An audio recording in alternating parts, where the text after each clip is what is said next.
Hello friends, good morning. তোমরা সবাই কেমন আছো? আশা করি ভালো আছো। আমিও খুব ভালো আছি। তো আজকে শুভ ভাইফোঁটা, সবাইকে শুভ ভাইফোঁটা শুভেচ্ছা জানিয়ে আজকে আমি সকাল থেকে এই ব্লগটা স্টার্ট করলাম। সবাই ভাই বোন যারা আছে সবাই মানে ভাই আর মানে দাদা আর কি দিদির হাতে বা বোনের হাতে সবাই ফোঁটা নিও আর আনন্দ করো, সারাদিনটা খুব এনজয় করে কাটাও।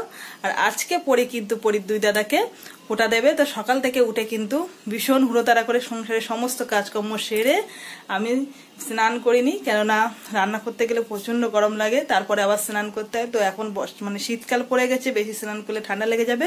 তো সকালবেলা উঠে নাইটিটা চেঞ্জ করে শাড়ি পরে নিলাম। আর পরেই কিন্তু স্নান করতে গিয়েছে, এসে কিন্তু গোছাবে আর আমি এদিকে রান্না বান্নার কাজে ঢুকে পড়ছি। তো হ্যাঁ বন্ধুরা, ভিডিওটা তোমাদের কেমন লাগছে? নিশ্চয়ই ভালো লাগছে। তো প্লিজ একটা লাইক করো। আর যে বন্ধুরা এখনো পর্যন্ত আমার চ্যানেলটিকে সাবস্ক্রাইব করে উঠতে পারোনি, তো প্লিজ সাবস্ক্রাইব করে চ্যানেলটিকে পাশে থাকো আর সবাই আমার সঙ্গে থেকে আগিয়ে নিয়ে চলো। তো চলো আমি সব কাজকর্ম সারি আর কিছু কিছু কাজ করবো আর তোমাদের সঙ্গে এসে গল্প করবো। তো রান্নাঘরে চলে আসলাম সকাল সকাল উঠেই কিন্তু। আর এদিকে কিন্তু আলুর দম করবো আর লুচি বানাবো। তো আলুর দমের আলু কেটে আলু সিদ্ধ বসিয়ে দিয়েছি। আর এদিকে ময়দা মেখে রেখেছি, অল্প করে করব, কেননা ওরা কিন্তু বেশি খেতে চাইবে না, যেহেতু ফল মিষ্টি লুচি দেবো। প্রত্যেকবারই করা হয় কিন্তু খায় না, তবু দিতে হয় দাদাদের পাতে। বোনের একটু মানে আবদার যে দাদাদের একটু ভালো করে দেবো। বছরে তো একটা দিন না, দুটো দিন রাখি বন্ধন আর ভাইফোঁটা দুটো দিনই করা হয়। আর এদিকে রান্না করতে করতে লেট হয়ে যায়, ওদেরও ভাইফোঁটা দিতে লেট হয়ে যায়। তো দুপুরবেলাও মানে খাওয়ার কোনো এনার্জি থাকে না। তো যাই হোক, এদিকে লুচি আলুর দম বানিয়ে নিই। তো সকালবেলা উঠে কিন্তু সেই থেকে দাঁড়িয়ে দাঁড়িয়ে কিন্তু লুচি ভেজেই যাচ্ছি, এক হাতে বেলছি আর এক হাতে সেঁকছি, মানে ভাজছি আর কি। সেকাটা হচ্ছে রুটি বলে। তো কি করব, পরি কিন্তু ওদিকে ব্যস্ত, কেননা পরিও ওদিকে তাড়াতাড়ি করে স্নান করে ধান দুব্বো এইসব গোছাচ্ছে আর আমি রান্নাঘরে চলে এসেছি লুচি ভাজতে। গরম গরম ফুলকো ফুলকো লুচি। তো চলো লুচি ভাজি আবার পরে। তো রান্নাঘরে চলে আসলাম আবার তোমাদের সঙ্গে গল্প করতে। এদিকে দেখো কেটে কুটে নিয়েছি, এটা হচ্ছে রাইসের জন্য বিম গাজর ক্যাপসিকাম কেটে নিয়েছি। আর এদিকে কিন্তু আম, এই যে চাটনি হবে, আমের চাটনি। আর এদিকে রাইস হবে, তার জন্য কিন্তু এই যে চাল ভিজিয়ে রেখেছি। আর এদিকে কিন্তু মাংস এসে গিয়েছে, এই যে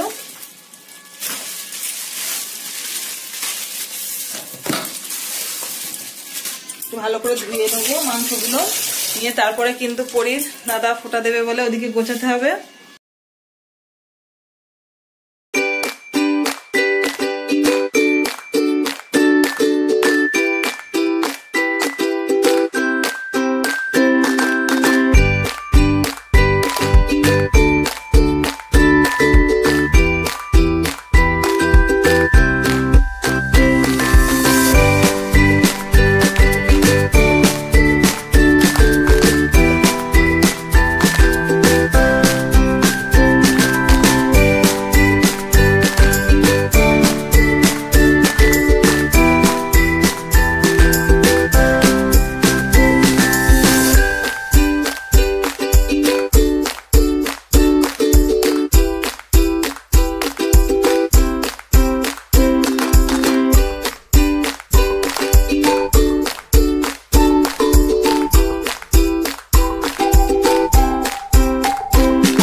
দিলাম ফোঁটা জম দুয়ারে পড়লো কাটা, যমুনা দেয় জমকে ফোঁটা আমি দিই আমার ভাইকে ফোঁটা, জনম জনম ভাই হয় বোনের হাতে ফোঁটা নিও। ভাই কপালে দিলাম ফোঁটা জম দুয়ারে পড়লো কাটা, যমুনা দেয় জমকে ফোঁটা আমি দিই আমার ভাইকে ফোঁটা, জনম জনম ভাই হয় বোনের হাতে ফোঁটা নিও। ভাই কপালে দিলাম ফোঁটা জম দুয়ারে পড়লো কাটা, যমুনা দেয় জমকে ফোঁটা আমি দিই আমার ভাইকে ফোঁটা, জনম জনম ভাই হয় বোনের হাতে ফোঁটা নিও।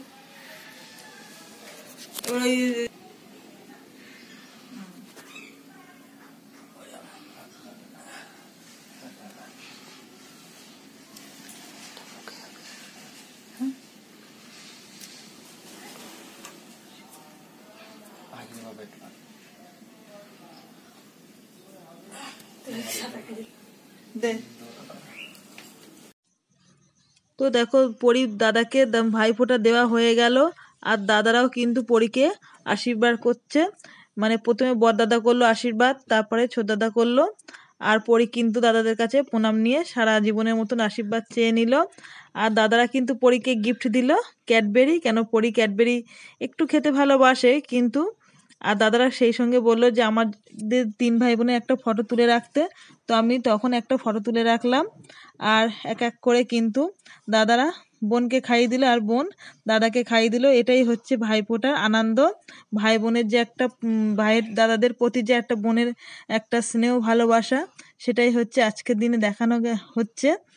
আর দাদারা কিন্তু সবসময় বোনেদের ভালোবাসে। আর মাঝে মধ্যে কিন্তু একটু খুনসুটি বদমাইশি করছে, তার মধ্যে তোমরা দেখতেই পাচ্ছ। আর পরি কিন্তু এই মাথার ধানগুলো যেন খুব অস্বস্তি বোধ করছে, ওই জন্য উঠেও চলে আসলো বাইরে। আমি কিন্তু হাতে হাতে গুছিয়ে দিচ্ছি পরীকে ও দাদাদেরকে লুচি তরকারি দেওয়ার জন্য, কেননা ও বড় একটা জামা পড়েছে তো হাঁটতে পারছে না। আর কমপ্লিট হয়ে গেল, ওদিকে পরি দাদাদের ভাইফোঁটা দেওয়া কমপ্লিট হয়ে গেল, আর আমি দিচ্ছি তোমাদের। তো নাও খেয়ে নাও, তারপর আমি আবার ওদিকে রান্না বান্না করতে যাবো। এখনো মাংস করব, রাইস করব, তো এইগুলো দেওয়া কমপ্লিট হয়ে গেল। তো চলো এখন রান্নাঘরে যাই, কি কি রান্না করছি সবটুকু তোমাদের দেখাবো। তো দেখো তোমাদের দাদা ভাই খেতে খেতে চলে যাচ্ছে রাস্তার দিকে, আর এদিকে কিন্তু পরি বসে পড়লো দাদাদের সঙ্গে খেতে, কেননা ও সকালবেলা উঠেই কিন্তু ওর খিদে পেয়ে যায়। তো আজকেও খায়নি, না খেয়েছিল। এখন কিন্তু 11:30 বাজে। তো খেতে দিয়েছি লুচি আলুর দম, আর ওদিকে ওর 2 দাদা খাচ্ছে। পুরো কমপ্লিট, দাদাদের পাত কিন্তু পুরো পরিষ্কার হয়ে গেছে। আর পরির কিন্তু এখনো মোটামুটি খাওয়া শেষ হয়নি। তো চলো, তুই খাবি মিষ্টি? খানিকটা কাজকর্ম করে কিন্তু আমি রান্নাঘরে চলে আসলাম। আবার কাজকর্ম দেখো কি করছি। এটা হচ্ছে রাইসের জন্য বিনস আর গাজর ক্যাপসিকাম ভেজে নিচ্ছি। আর এদিকে কিন্তু হাঁড়ি বসিয়ে দিয়েছি, সেই আমাদের কাঠের হাঁড়ি, বড় হাঁড়ি, কেন ছোট হাঁড়িতে হবে না, অনেকটা করবো রাইস। জল বসিয়ে দিয়েছি, গরম হচ্ছে। আর এদিকে কিন্তু মাংস টক দই দিয়ে আর লবণ দিয়ে মাখিয়ে রেখে দিয়েছি, মশলা দেয়নি কিন্তু, ঠিক আছে, মশলা পরে দেবো। আর এদিকে তো চাল ভিজিয়ে রেখেছি, তোমাদেরকে আগে দেখালাম। পেঁয়াজ রসুন আছে, আর এদিকে কিন্তু মিক্সচারে মশলা বেটে নিয়েছে, এই যে এর মধ্যে সবকিছু আছে। তার চলো রান্না বান্না সারি, আর তোমাদের সঙ্গে কিছু কিছু সময় এসে গল্প করি। আর এদিকে কিন্তু প্রচুর বাসন আছে দেখো, মানে আজকে মোটামুটি সারাদিন আমার চললো ইঞ্জিনও চললো, আর তোমাদের সঙ্গে বক বক করার সময়ও কেটে যাবে আমার। মানে সারাদিন ধরে এই করবো। আজকে সত্যি কথা খুব ভালো লাগছে, কেননা রান্না বান্না গল্প গুজব হবে, তোমাদের সঙ্গে সবটুকুই আমি শেয়ার করব, যতটুকু মানে সব কিছু কাজকর্ম করব। এটা কিন্তু আমার মশলা রাখার জন্যই, মানে এখানে নিরামিষের জন্য। আর এইখানে হচ্ছে আমার আঁশের জিনিসপত্র। তো সপ্তাহে 3 দিন নিরামিষ খাই, তোমরা তো ভালো করেই জানো।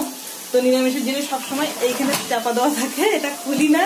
কি হয়, চিনি নেবো বলে খুলেছিলাম, দেখো এদিকেও খুলে যাচ্ছে। কিন্তু একটু গল্প না করলে হয় না বলো? সবসময় যদি তোমাদের সঙ্গে আমি কাজই শেয়ার করি, তাহলে তোমাদের আমার মনের গল্প কথাগুলো তোমাদের সঙ্গে কি করে শেয়ার করবো বলো? সবকিছু তো একটা শেয়ার করতে হয়, তাই না? তো রাইস কিন্তু আমার পুরো কমপ্লিট হয়ে গেছে। এবারে কিন্তু আমি মাংস করতে এসেছি, আর মাংসর মশলাটা দেখো কষাচ্ছি।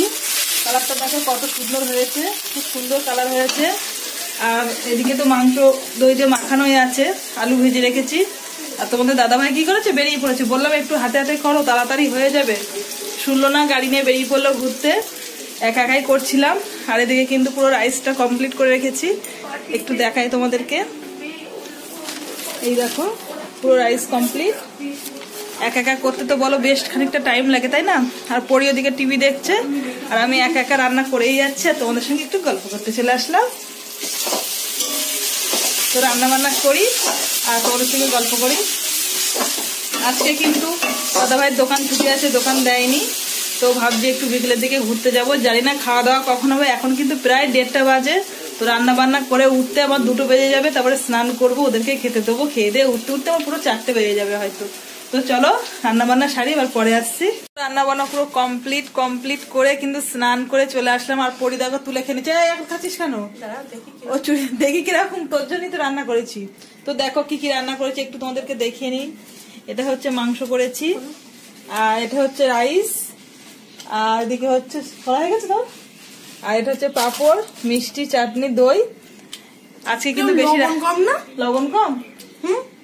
খাওয়ারও খাচ্ছে বলছি, লবণ কম, টক কম, রাইসে টক কম। আর এদিকে চলে এসছে ওর দাদা। ঘুমাচ্ছিলিস নাকি? চলে এসছে। ও তা রান্না বান্না পুরো কমপ্লিট, এবার দাদাদের দেবো। আর পরি কিন্তু তার আগে কিন্তু খেয়ে নিচ্ছে। ওদিকে ভাত বাড়া পুরো কমপ্লিট, আর এদিকে মাংস বাড়বো, মানে বাটিতে বাটিতে সাজাবো। আর মোটামুটি সাজানো কমপ্লিট হয়ে গেছে। চলো সাজাই আর তোমাদের সঙ্গে শেয়ার করি সবকিছুই। ভালো করে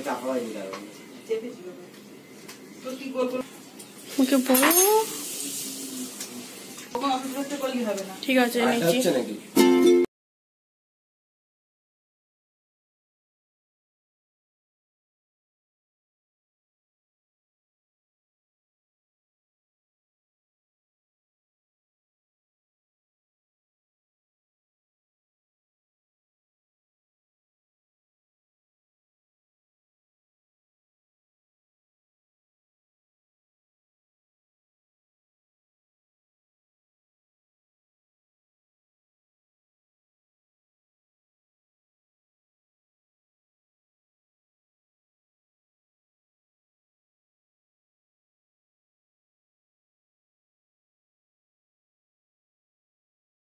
দাদাদের আর অপেক্ষা করা যাচ্ছে না, অনেক সুন্দরই বসে রয়েছে। আমার লেট হয়ে গিয়েছে, এখন প্রায় 2টো বাজে, তো না 2:30 বাজে।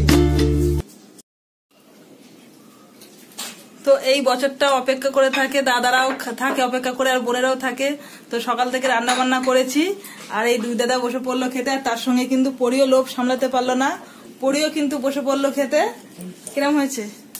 হেভি। খাসনি? তুই যে তুলে খেয়ে নিলি? তো চলো ওরা খেতে লাগুক, ওদের দোয়া থাওয়ার পরে কিন্তু আমরাও খাবো, কেন বেশ বেলা হয়ে গিয়েছে। ওর পাপাও লোভ সামলাতে পারছে না, ওর পাপাও এক্ষুনি বসে পড়বে। খাওয়ার লোভ সবারই লাগে, আর বিশেষ করে চিকেন থাকলে তো প্রত্যেকেরই লোভ লাগে। তো চলো খাওয়া দাওয়া। আমার লাগে না, না লাগে না। তো চলো খাওয়া দাওয়া সেরে আবার আসছি।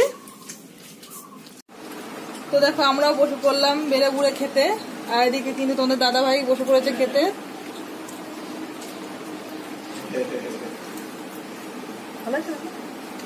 সুন্দর হচ্ছে, একদম ফাটাফাটি। ফাটাফাটি রান্না আছে, একদম চন্দন চন্দন। হ্যাঁ, তো খাওয়া দাওয়া করে এইমাত্র উঠলাম, আর হাতে কিন্তু জিরু নিয়ে নিয়েছি, জিরু খাচ্ছি আর তোমাদের সঙ্গে গল্প করছি। খুব কষ্ট হয়ে গেছে, কেন সকাল থেকে এক হাতে রান্না বাড়া করা, সব কাজকর্ম করা, সবাইকে খেতে দেওয়া, বাসন টাসন মেজে কমপ্লিট করে এসেই বসলাম। আর আজকের ভিডিওটা এই পর্যন্ত। যদি ভিডিওটা ভালো লেগে থাকে তো অবশ্যই একটা লাইক তো করতেই পারো, আর বেশি বেশি করে ভিডিওটা শেয়ার করো। আর আজকের মতন এই ভিডিওটা কিন্তু এই পর্যন্তই। কালকে আসছে একটি নতুন ব্লগ নিয়ে। টাটা।